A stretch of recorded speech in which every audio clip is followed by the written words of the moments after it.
Of all the Resident Evil games, Resident Evil 3 is the one I am most familiar... Wait a minute. I've said this before. This pandemic has spread faster than any disease in modern history.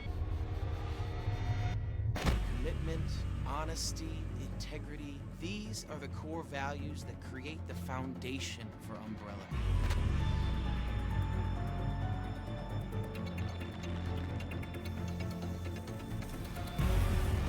It's this foundation that will continue to build a brighter future for all of us.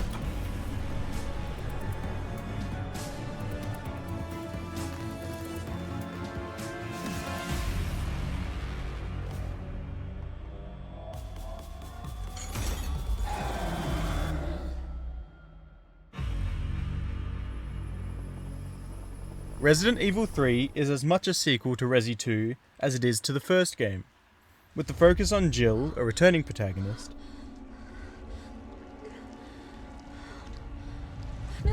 there are many more allusions to the Spencer Mansion incident and the people involved.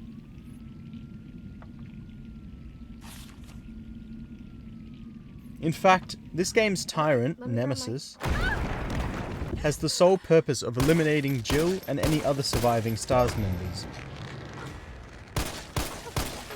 due to their involvement and knowledge of Umbrella's shady virus-related experiments. What the hell is that thing? Seeing the street-level impact of the T-Virus on Raccoon City was a harrowing experience. Adding to that an unstoppable force in Nemesis charging through buildings, Umbrella's treachery is shown to be even more fine-tuned than before.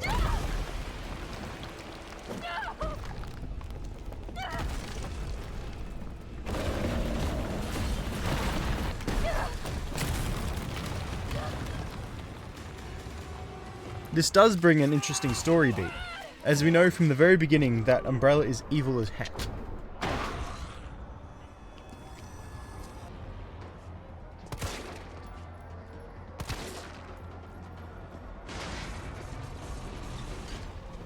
The only safe place is in here!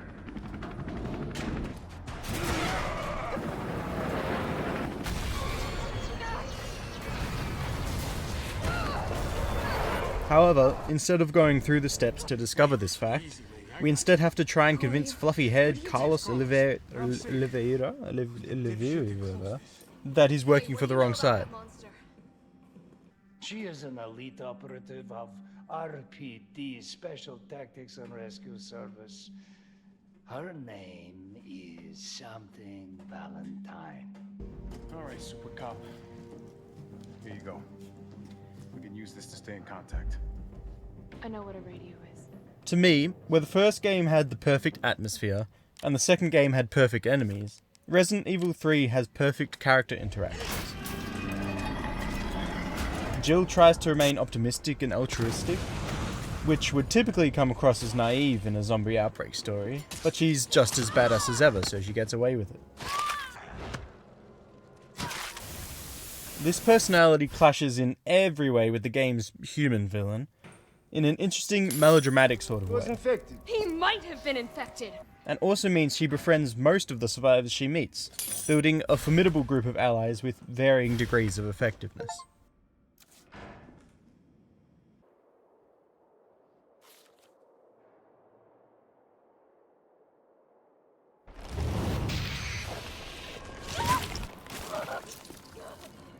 And to be fair, the game didn't have much of a chance to make waves from a gameplay standpoint, Time to get the hell out of here. as it piggybacks off Resident Evil 2's controls. I mean, if you've got a game engine, you might as well use it.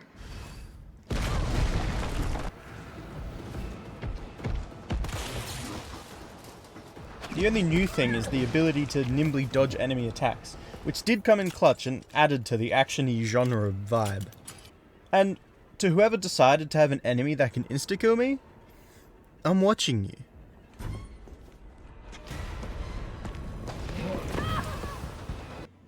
What did he say? Redstone Street to Fox Park. What did he say? Redstone Street to Fox... What did he say? Redstone Street... They really did the role reversal between the zombie dogs in the first game and the mutant hunter enemies. And I'm not a fan. Okay, I am a fan, but begrudgingly so.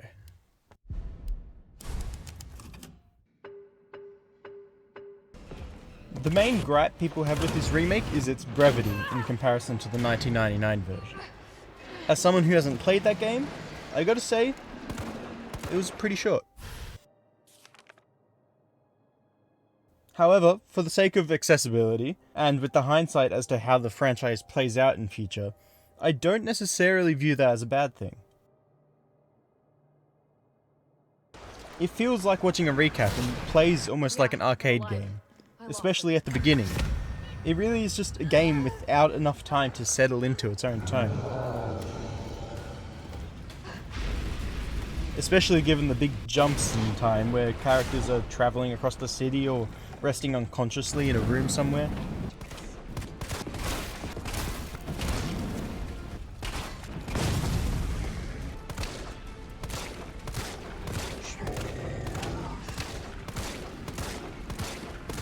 Still kicking?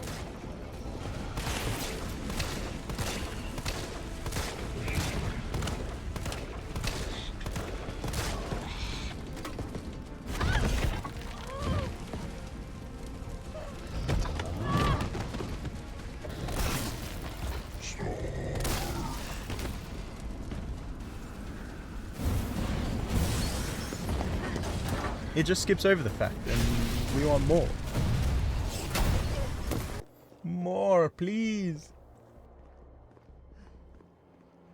Taboo! Shit, chill. Kendo, you're all right.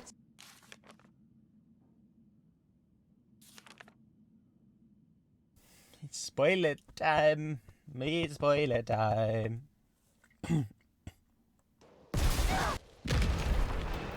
Plans that had previously been behind the scenes have come to light in this game. We know Police Chief Irons is corrupt thanks to the second game, but now we see part of that involves keeping an eye on Jill to make sure she doesn't get too close to uncovering more of Umbrella's secret. And of course, we know that Umbrella has the capability of sending a tyrant now, specifically after her.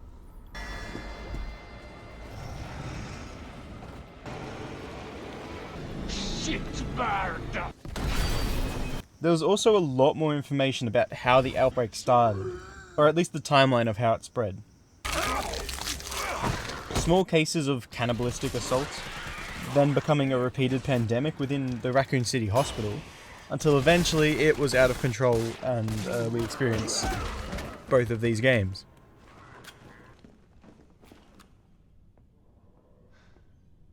This first large-scale outbreak is now at an end with the destruction of Raccoon City, and all our protagonists are alive and ready to take the fight to Umbrella. Do what you gotta. I'll take care of Bart.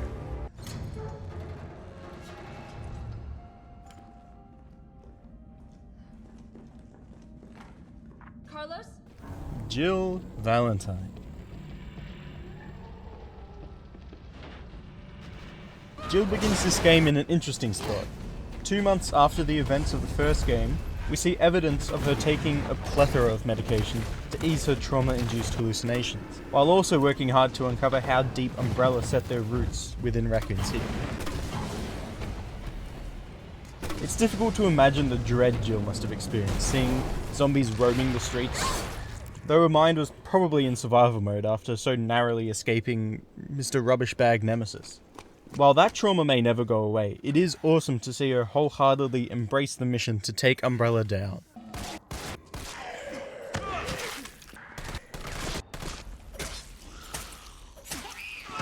Carlos Oliveira?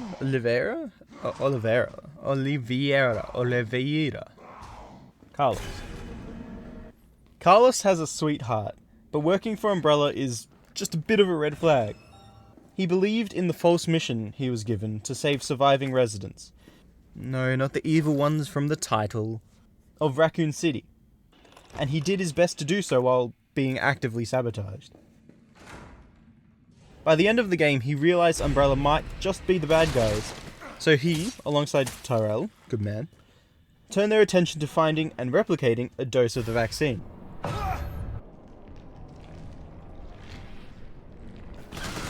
Unsuccessfully, unfortunately.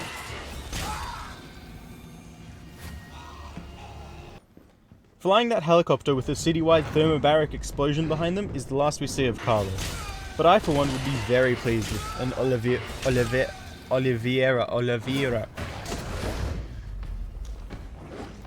But I, for one, don't want to live in a cruel, Carlosless world.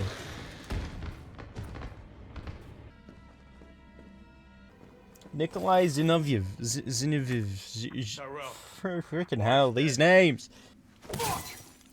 Congrats to Nikolai for being the first individual antagonist to get their own section at the end of these reviews. He was a sketchy fellow from the start, not to mention sociopathic. Yeah, zombie apocalypse survival mentality and all, it's still hard. Someone wants to know about the capabilities of bioorganic weapons, and money talks, unless you're Jill Valentine. Probably shouldn't have antagonized her after actively watching her destroy the Nemesis. Have fun in Resident Evil Hell.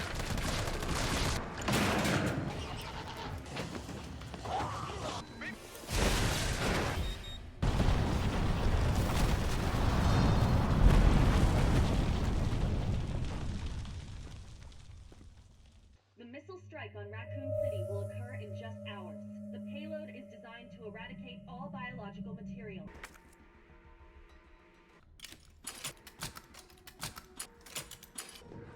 Umbrella again! It is very fortunate for the Resident Evil world that the combat data acquired by Nikolai failed to escape Raccoon City before it was made into a big smoking crater. Umbrella has previously shown its military capability through its own secret security, even though they died, and with the Umbrella Biohazard Countermeasure Service, UBCS, who also died.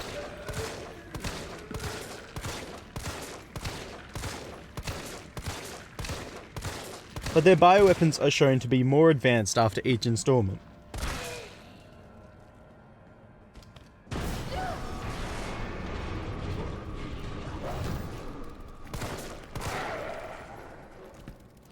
Mr. X was formidable and near unstoppable, but Nemesis's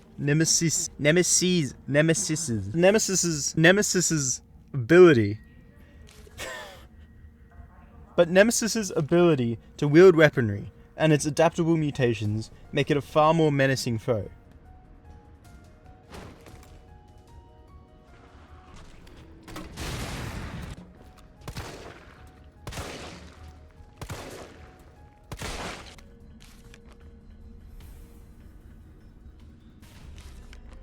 Hopefully, with less data to make improvements on their bioweapons, Umbrella's advancements in biowarfare will be delayed for the time being. And Brad? RIP.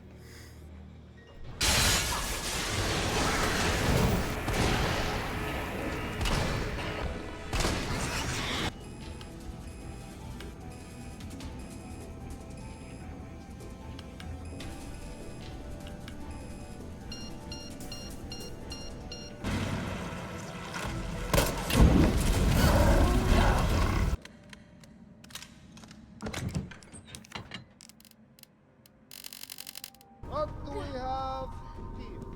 Nikolai, don't! The city needs that vaccine!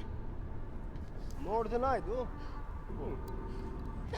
You go down there, battle the Nemesis, and I'll recall it all and sell the combat data.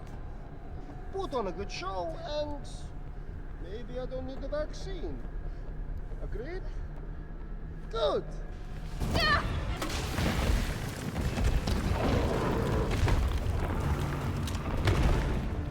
Jill, is that you? Carlos? Watch it, you've got company. He's hiding behind tank 6. Number 8. Number 2. Yeah! Jill, get back! Give me the vaccine, you greedy son of a bitch. No. You bring money. I like it.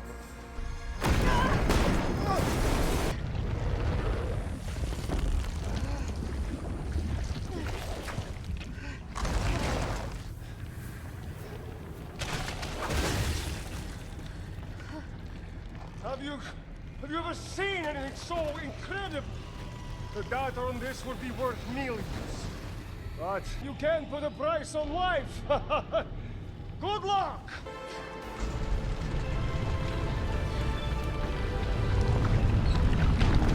Come on!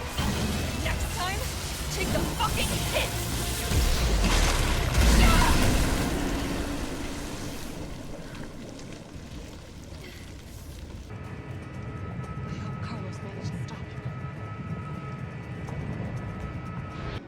promised you this, didn't they? Jill! Shoot him! I don't mind a little detective work.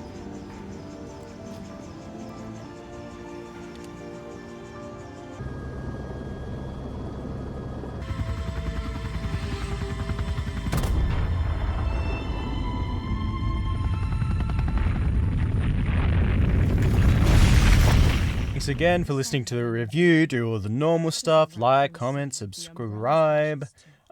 Maybe don't dig too deep into big evil corporations who can send a giant bioweapon after you. Just don't get got.